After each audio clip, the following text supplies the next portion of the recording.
6:40 in the morning. You push yourself up off a mattress that sits lower than it used to. You bend down and pick up the phone you dropped beside the bed last night. You lean on the bathroom sink with both hands while the water warms up. You yank open the closet door that sticks in the summer. Then you carry the full coffee pot across the kitchen. Steady, so it does not slosh. 90 seconds into your day, and your body has already done 5 different jobs. You did not call any of it exercise.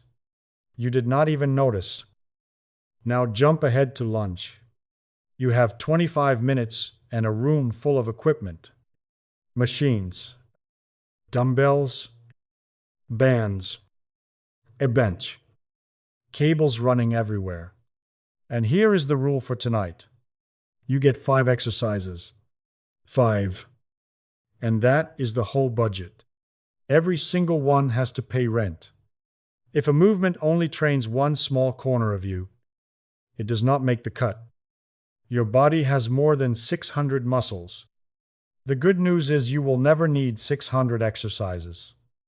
One thing before we start, because you have been sold enough this year. Nobody has ever wired up all 600 muscles and published an official top 5. That list does not exist. What we are hunting tonight is coverage. How much of your body 5 movements can force to show up and work?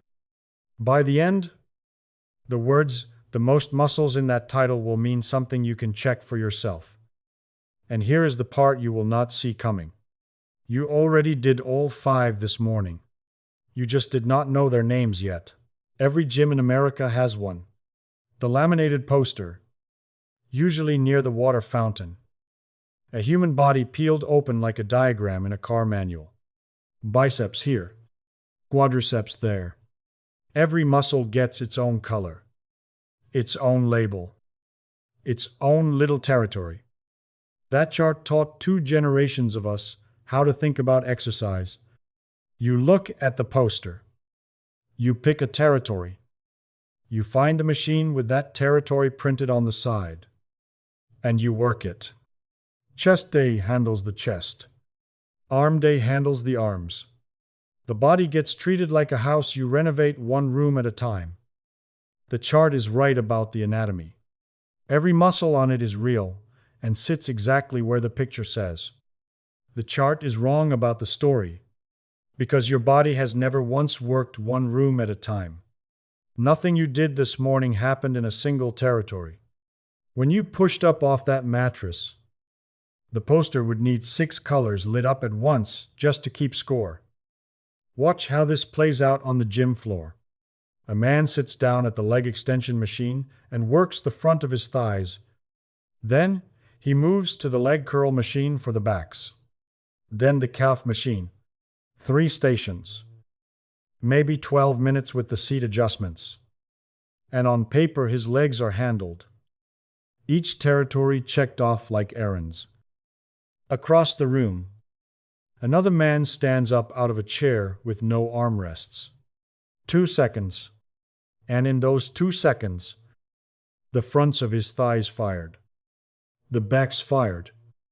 His calves fired. His glutes fired. And every muscle wrapped around his middle went stiff to keep him from pitching forward onto his face. One movement asked for all of it at the same moment. Plus a job no machine ever asks for, which is keeping a human being balanced while his weight moves through space. That is the difference between counting muscles and covering them. And it points at the real question, the one that matters more every year past 50. The question was never which exercise touches the most territories on a poster. The question is how much useful human movement 5 exercises can keep alive. The Federal Physical Activity Guidelines land in the same place in drier language. Strengthen all the major muscle groups. All of them. They talk about the whole map. Never one room at a time. So, we are not shopping for 5 muscles tonight. We are shopping for 5 jobs. And once you say it that way, the first slot fills itself. You will perform a version of exercise number 1 before this chapter is even cold. The next time you decide you want something from the refrigerator and it requires leaving this chair, count something for me today. Count how many times you stand up, out of bed, off the toilet. And no man counts that one until his knees make him count it. Out of the kitchen chair, out of the recliner, out of the car seat, which is the hardest one in your whole day because the seat is low and your legs are half asleep from driving. By tonight, the number lands somewhere north of 30. And on an errand day, it can brush 50 times a day, every day. Your body performs the same lift. It puts your entire weight on two bent legs and presses the whole operation upright. There is a name for that movement when it happens in a gym. It is called a squat. You have been doing squats since before you could talk. And you will be doing them the day you turn 90. Or somebody else will be lifting you. And every man reading between those lines just sat up a little straighter. Doctors know what this movement is worth. When they want a fast read on how an older adult is really doing, one of their favorite tools is a plain chair. No armrests. And a stopwatch. Sit down. Stand up. As many times as you can in 30 seconds. That humble test gets used all over the world as a quick window into the strength of your lower body and how well it still serves you. Because standing up is not really a leg exercise. It is the price of admission to independent life. So, slot number 1 goes to the squat. And look at the payroll. The fronts of your thighs do the pressing. Your glutes, the biggest muscles you own, drive your hips through. The inner thighs steady your knees so they track straight instead of caving toward each other. And your trunk, all that muscle wrapped around your spine and belly, locks down so the weight of your upper body rides up in one piece instead of folding. One movement. Most of the lower half of the poster lit at once. So the legs are done, and we can move upstairs with 4 slots left. That is how the math should work. It is also wrong, and the bag of dog food in your garage can prove it. 40 pounds. Sitting flat on the concrete floor. Watch what your body does when you go get it. Your knees bend a little. Sure. But the real event happens at your hips. Your rear end travels backward. Your chest tips forward over the bag. And for one moment you are folded like a jackknife. Hands down, weight back. Then the entire back side of you. Glutes, hamstrings, the thick cables of muscle running up both sides of your spine. Holds your torso and that bag upright in one pull. Try to squat that bag straight up instead. Chest tall, hips dropping between your heels. And you will find your arms are suddenly too short for the job. The bag sits too low and too far out. The geometry refuses. Picking something up off the ground is a fold at the hips. Run by the crew on your backside. And the squat never rehearses that fold. The two movements share some workers, but they are different jobs. And your body knows the difference the moment the load leaves the floor. That movement is called a hip hinge, and it is slot number 2. In a gym, it wears the name deadlift, which frightens people, and that reputation deserves a straight word. This is the exact movement where men hurt their backs in driveways and garages every weekend in this country. The suitcase, the mower, the grandkid who wants up right now. Most of the trouble comes from lifting badly. Spine rounded. Load far from the body. Hips asleep at the switch. With no warning and no warm-up. Which is the entire argument for rehearsing it on purpose. Light. Controlled. 2 or 3 days a week. So that when real life hands you 40 awkward pounds out of nowhere, your backside already knows the choreography cold. The payroll on this one runs deep. Glutes again. Working from a new angle. Hamstrings. The whole length of them. And those muscles along your spine. The ones that never show in a mirror and matter more than almost everything that does. Holding your back rigid while the hips do the pulling. Put the two side by side and the picture snaps clean. Squatting gets you down. Hinging brings the world back up with you. 2 jobs. 2 crews. And neither one can cover the other's shift. That is why the lower body walks away with 2 of the 5 slots and does not apologize for it. Which leaves your top half. 2 slots gone. And everything above your belt has spent this whole chapter standing around with its hands in its pockets, watching the legs work. Its shift starts now, at a glass door in front of a pharmacy. Tomorrow, around 10 in the morning. 10 in the morning. The pharmacy, that front door is glass and steel. And the hydraulic arm at the top is set stiff enough to survive a hurricane. You put your palm flat against the bar and you lean. Notice what leans. Your chest tightens. The front of your shoulder loads up. The back of your arm. That soft stretch of real estate between elbow and shoulder that nobody past 50 is thrilled about, goes solid for the first time all day. And your trunk stiffens behind the push. Because a push with a soft middle is just a shove that bends you instead of the door. That whole family of movement, pressing something away from your body, is slot number 3. The grocery cart with the bad wheel.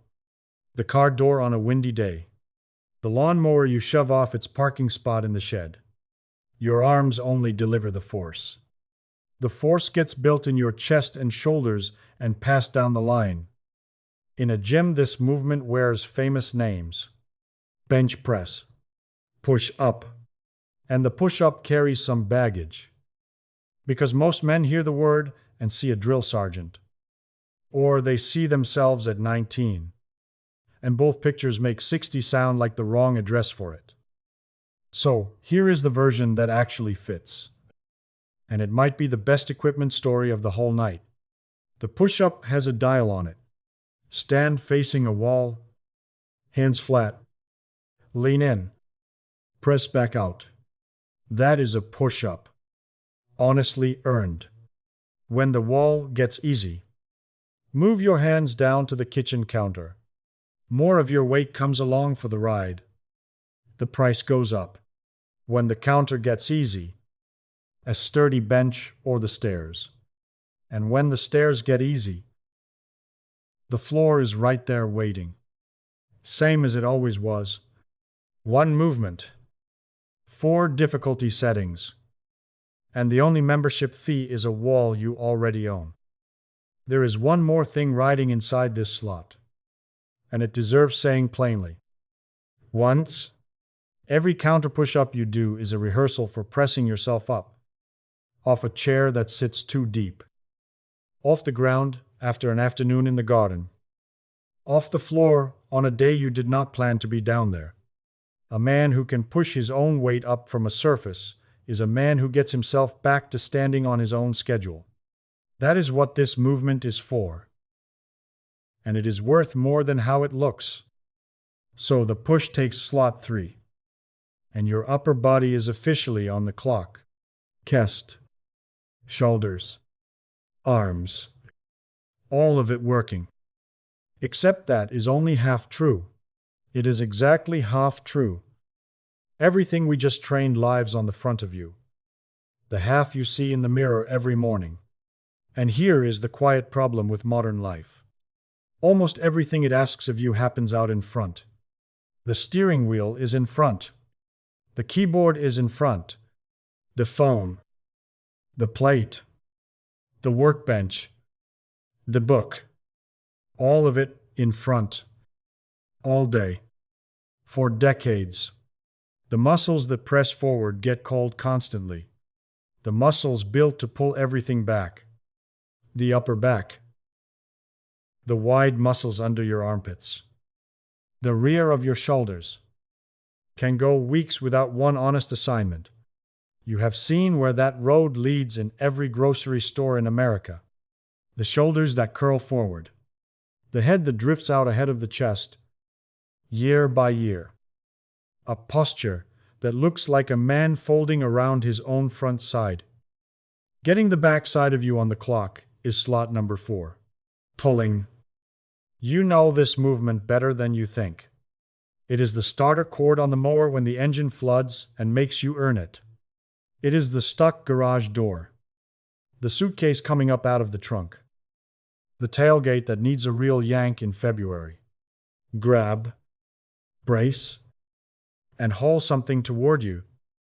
The payroll on a pull runs bigger than most men expect. The wide muscles of your back do the heavy hauling. The muscles between your shoulder blades squeeze to finish the job. The rear of your shoulders, your biceps, and then all the way down to your forearms and your grip. The hands clamping onto whatever is being pulled and refusing to let go. Remember, the grip. It is about to matter again very soon. In a gym, they call this movement a row. And the home version costs about $15. A rubber resistance band, looped around a stair railing or any anchor point that is solid and fixed and going nowhere. Sit or stand, arms long. Then pull your elbows back past your ribs and squeeze your shoulder blades together like you are pinching a pencil between them. Let it out slow. That is the entire skill. So, look at the scoreboard. 2 slots below the belt. Squat and hinga. 2 slots above it. Push and pull. 4 movements in. And nearly every major territory on that gym poster has been called into work. Nearly. Because the 5th slot goes to something strange. Most people have never seen it done inside a gym. It has no machine, no station, no line on the chart by the water fountain. And you performed it last Saturday, in a parking lot, without ever knowing it had a name. Saturday afternoon. The grocery store lot. Row F. Because row B never has a spot. 2 bags. Riel uns. The milk in one and the canned stuff in the other. Your wife has the receipt and the keys. You have both bags. Because that is the arrangement. And it has been the arrangement for 30 years. You skip the cart for a load this size. Take 1 bag in each hand. And walk 40 yards to the truck. Nothing about that walk looks like exercise. Nobody driving past glances twice. Your arms hang straight down. Your legs do the plain work of walking. And the whole event takes under a minute. Slow it down anyway. Because there is a lot going on in that minute. Start at the bottom of the chain. Your hands. 2 plastic handles are trying to peel your fingers open the entire trip. And your grip and forearms are clamped shut, refusing. 40 yards without 1 second off. Move up. Your shoulders and upper back are holding both loads plugged into their sockets. Keeping 30 pounds of groceries from dragging your posture down into a slump. Now the middle. And here is where it gets interesting. If the bags are uneven, and they always are, the milk side is trying to tip you like a ship taking on water. And the muscles along the opposite side of your trunk are firing every single step to keep you level. You never feel it as effort. You just feel it as walking straight. Below that, your hips are doing their quietest work. Keeping your pelvis steady each time 1 foot leaves the ground. A balancing act. Your body runs so smoothly you have never once thought about it. And underneath everything, your legs are carrying you plus 30 pounds of cargo across 40 yards of asphalt. Hands, forearms, shoulders, back, trunk, hips, legs. Look back at the 4 exercises we picked tonight. Almost every muscle those 4 movements train just showed up for this one trip. And this time they all worked together. At the same time. While moving. That is slot number 5. In the gym world, it is called a farmer's carry. Pick up something heavy in each hand. Stand tall. And walk. That is the whole exercise. The 5th exercise barely moves your arms at all. Yet almost nothing gets to take the trip off. Now, some of you have been keeping score at home. And somewhere around chapter 3 a question started forming. What about the core? Where are the planks? The crunches? The whole industry of abdominal machinery? Here is the honest answer. The core never needed its own slot. Because it never got a day off. It braced your squat so you would not fold. It held your spine rigid through every hinge. It stiffened behind every push and anchored every pull.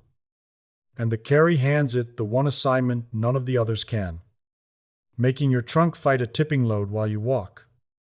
Which is exactly the job your core was built for out in the actual world. A plank asks you to hold still on the floor. Life almost never does. One more crew member deserves a mention before we close this slot. And that is your grip. Researchers who study aging keep coming back to a strange finding. How hard an older adult can squeeze with one hand turns out to be a surprisingly good window into how that person is doing overall. How strong they are everywhere else. How their next decade tends to go. Squeezing a dynamometer in a lab does not make you healthy. So nobody should sell you a grip gadget off that finding, but a movement that trains your grip under real load. For time.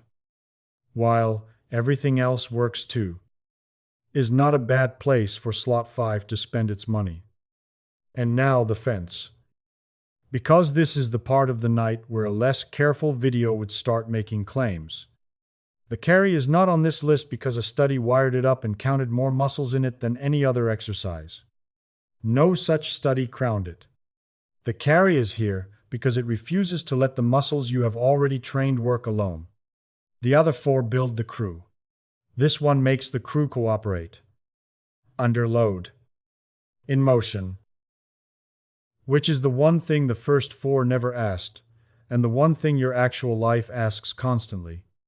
The Federal Guide for Physical Activity even lists carrying groceries by name as a muscle-strengthening activity. The government put your Saturday errand in an exercise manual. It just forgot to tell you. So there they are. 5 slots. 5 names. And the 5th one was hiding in a parking lot the whole time. Which brings us all the way back to the question that has been sitting in that title since minute 1. What does the most muscles actually mean? It is time to answer it straight. Put the whole map on the table. And then hand you the version of all 5 that starts in your kitchen on Monday morning. Lay all 5 on the table and look at them together for the first time.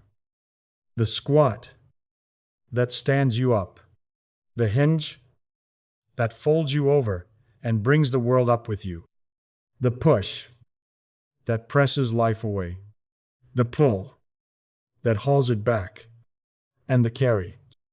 That takes everything the first 4 built and makes it all work at once. Loaded. Moving. 40 yards at a time. Legs. Front and back. Hips. Chest. Upper back and shoulders. Arms and grip. And a trunk that worked through every single one without ever getting its name on the schedule. Now, go back to the gym at lunch. The room with 20 machines and 25 minutes on the clock. At the start of tonight, that room was a menu with no prices on it. Now, every machine in there has to answer one question. Which of the 5 jobs do you train? The leg extension machine trains a piece of one job.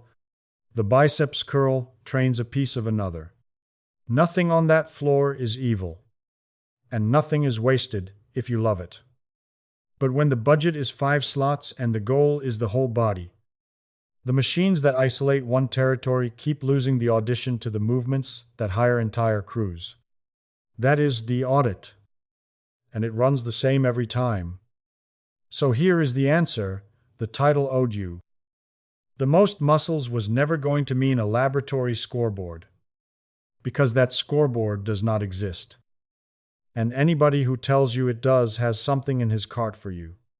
The most muscles means this: 5 movements chosen so that when you finish them, it is genuinely hard to name a major region of your body that got to sit out. These are not the only 5 exercises worth doing. They are 5 movements that make it remarkably difficult for the rest of your body to sit out. 2 fences before we go to the plan, and both of them stay up permanently. First, the walk. If you have a morning walk, a bike, a pool, anything that gets your heart working for half an hour. Nothing tonight touches it. That is a different job, and it stays on the books. These 5 keep the muscle. The walk keeps the engine that muscle runs on. A man needs both, and the guidelines have said both for years. Aerobic work and strength work, side by side. Second, the promise. You will hear people say that 5 exercises will stop muscle loss after 50. Reverse your age. Bulletproof your back. Tonight is saying something smaller and checkable. Muscle does fade with the decades, and training slows that story and rewrites parts of it. But nobody honest hands out guarantees. What 5 slots? Spent well. You can do is put nearly your whole body on the payroll in about 25 minutes. And your body at 58, or 68, or 78. Still answers when payroll calls. Which leaves only the practical question, and it is the one your kitchen can answer. What does Monday actually look like? Here is the whole program. And the equipment list is a chair, a counter, a rubber band, and 2 jugs of laundry detergent. Slot 1. The chair squat. Your kitchen chair. No armrests. Sit down slow. Taking 3 seconds on the way down. Touch. Stand back up without rocking or swinging your arms for momentum. 8 to 10 of those. Slot 2. The hinga. Stand tall, holding 1 jug of detergent in both hands, or 1 light dumbbell if you own it. Push your rear end back. Tip your chest forward. Keep your back flat like a table, and let the jug slide down the front of your thighs to just below your knees. Then drive your hips forward and stand. The first week, do it with no weight at all. Hands sliding down your thighs, until the fold feels natural. 8 to 10. Slot 3. The counter push-up. Hands on the kitchen counter. Walk your feet back. Body in one straight line. Lower your chest toward the counter and press away. If the counter is too hard, use the wall. If it gets easy, find something lower. 8 to 10. Slot 4. The row. That rubber band. Looped around the stair railing or any anchor that is solid. Fixed. And going nowhere. Sit or stand facing it. Arms long. Pull your elbows back past your ribs. Squeeze your shoulder blades. Let it back out slow. 8 to 10. Slot 5. The carry. Both jugs. 1 in each hand. Stand tall and walk your hallway or your living room. Down and back. 2 or 3 trips. Shoulders back. Eyes up. No leaning. And if your wife asks what exactly you are doing marching the laundry detergent around the house, tell her the truth. And let her laugh. She is allowed. You will have the last word on this one in about a month. That is one round. Rest, get some water, and do it all a second time. 2 rounds. 3 days a week with a day off in between. Monday, Wednesday, Friday. And the whole session fits inside 25 minutes with room to spare.